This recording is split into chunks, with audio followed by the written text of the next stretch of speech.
Welcome back. It's Razor from the Horror Syndicate, and today I'm kind of thinking about the future. You know, hey Eckhart, think about the future like in Batman. Thinking about whether or not we should continue to make videos. If it's doing anything for anybody, we will continue our show every Thursday, the Horror Syndicate Discourse, which this week we're going to do and ask us anything. Anything you have, we'll answer. Each one of us, if we can. We've already put it up on Facebook. Ask us anything. I love answering questions. It's stupid, but I wondered, should we continue making these videos? Does anybody get anything out of making these videos? Because we're not seeing much happen. What interests you? Today I'm going to be talking about Friday the 13th, 8. Jason Takes Manhattan, which seems to be the most hated of the Friday the 13th movies I've noticed, especially among the Horror Syndicate Discourse crew. I personally like it. It was the one that I got to see the most growing up. 1989, 1990, I lived in California, and there was on a Marine base down near Vista, California, Camp Pendleton, and there was a guy who lived in the apartment like across from us but down, and he had the biggest horror movie collection ever. He was a Marine. He had Demons, Demons 2, Friday the 13th, all of the Friday the 13th. But he was getting these new movies in, which were Halloween 5, Friday the 13th 8, and A Nightmare on Elm Street 5, because they were brand new.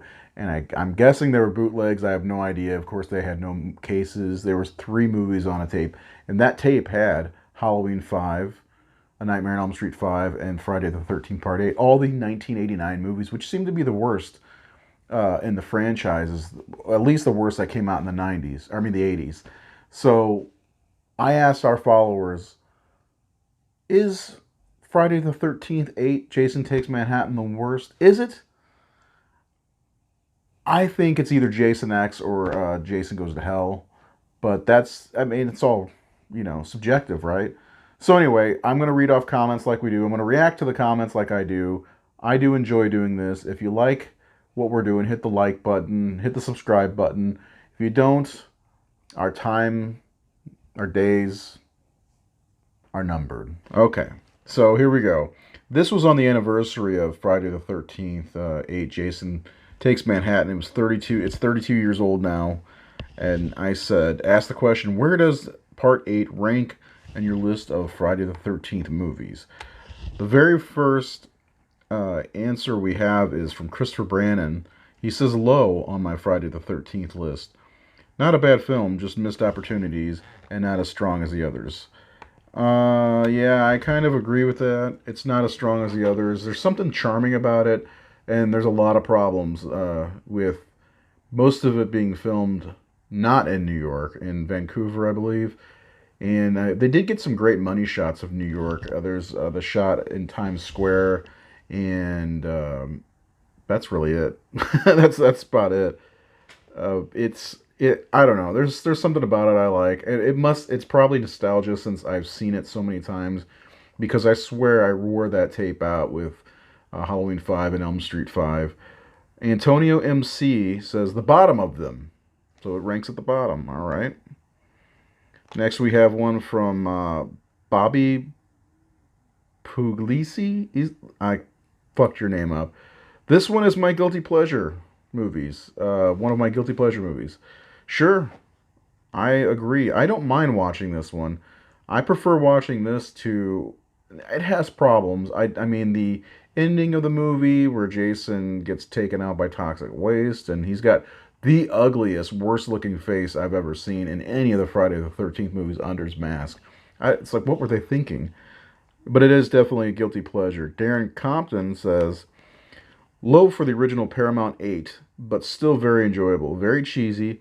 Plus, Julius is one of my favorite franchise characters. Yeah, Julius, not many go head to head with Jason like he did. I mean, he got some good shots in there, but Jason just grabs Julius and knocks his damn head off.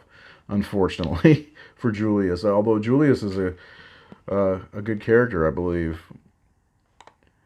Michelle Grenier. This is a two-parter. Second worst to Jason X. And then Ryan Nicodemo replies to Michelle and says, "This is absurd. Jason X is my favorite one. Manhattan is dead last." Jason X is awful. It took forever for it to come out. I believe it was supposed to come out in '01 and 99 and came out in '01. It, distribution problems maybe. It was terrible. Was it '02? Anyway, Jason X, I think that's my least favorite out of all of them. It's way away from Camp Crystal Lake, and Uber Jason looks stupid in my opinion. I know a lot of people will think differently, but that's your opinion. Uh, let's move on. Thane E. Aarons says, "Not much about this did I like at all. This almost ties with Jason Goes to Hell for me. This one, uh, yeah, he shows the scene. This one of those scenes I did like, and it's where Jason kicks the boombox and the punks get up and look. Hey. Matt Monty Mantufel says number one. This is his number one, and then goes on to say, honestly, I've never cared for the franchise, so the silly ones are the best for me. Jason X and this. No, you're well. I don't know what to say about that. The best is Jason Lives. Ryan Nicodemo says last.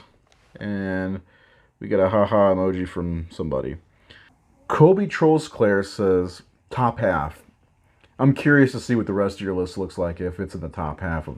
I guess that's 6 movies, so could be number 6. But I'm curious to see how you rank the Friday the 13th movies. Maybe if I ever do a Friday the 13th ranking, which I plan to, I'll ask everybody what theirs is and reveal it on the screen as I do here. This is the final one from Jason Nelson. I'm gonna say it. It's my favorite. I first saw it shortly after it came out when I was 3. 3. Okay. I saw 6 shortly thereafter, thus why that one is my second. Growing up as a youngster, I had only part 8, so it grew on me. See, I think that's a big deal for me as well because I had part 8. That was like the only one I had for the longest time. It was the same thing with Halloween 5, even though that movie's wretched. And Elm Street, Dream Child. I love them because I saw them so much. You know, I think that's a thing. Nostalgia. And goes on to say, years later, after watching all the movies, all the franchise, watching all the franchise, God knows how many times, Part 8 is still special and fun for me. Can watch it at any point and not tire of it. That's the same way for me. First of all, Elm Street 4 Dream Master, I can watch that any time of the day. That's my go-to. It's kind of a comfort movie. And then Jason Lives is the same way for that series. I really like Jason Lives quite a bit.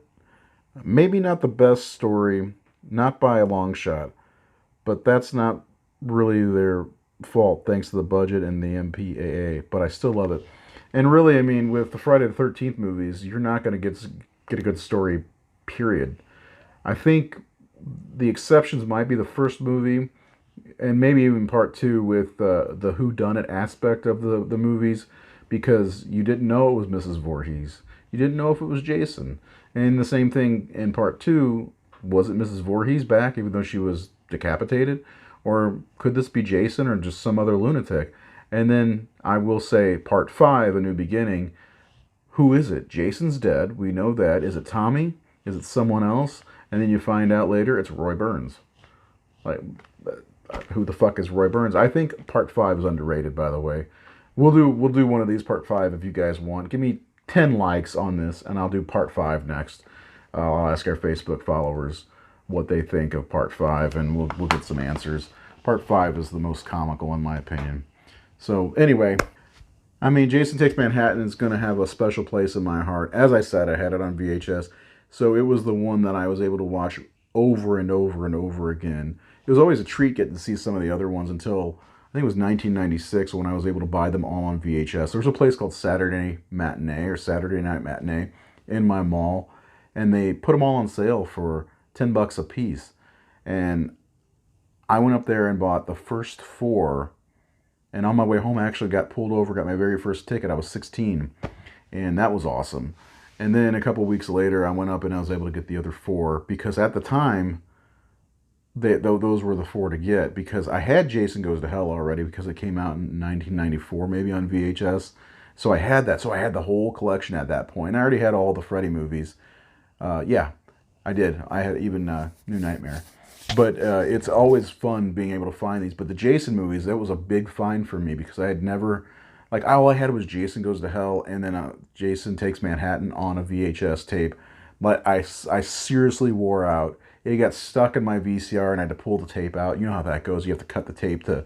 That's what I had to do anyway. So Halloween 5 was gone.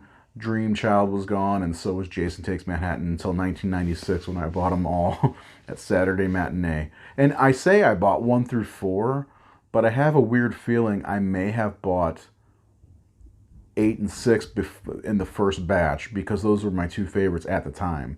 Now my list is way different. I would say part 1's my favorite. 8 is pretty low on the list because I'm a better judge of a film and I realize its faults and it's not all about nostalgia for me anymore. But anyway, thanks for watching. If you did watch, give us 10 likes and I'll ask our Facebook followers about A New Beginning, and we'll do one of these for Friday the 13th, A New Beginning, which I do think is gravely underrated. So hit the subscribe button, hit the like button if you want. I will be back with another video, and on Thursday we're doing an Ask Me Anything kind of episode, or Ask Us Anything, Ask the Horror Syndicate Anything. It'll be live on Facebook, live here on YouTube, and that's it. Have a good rest of your day, and we'll see you next time in the next video. Bye.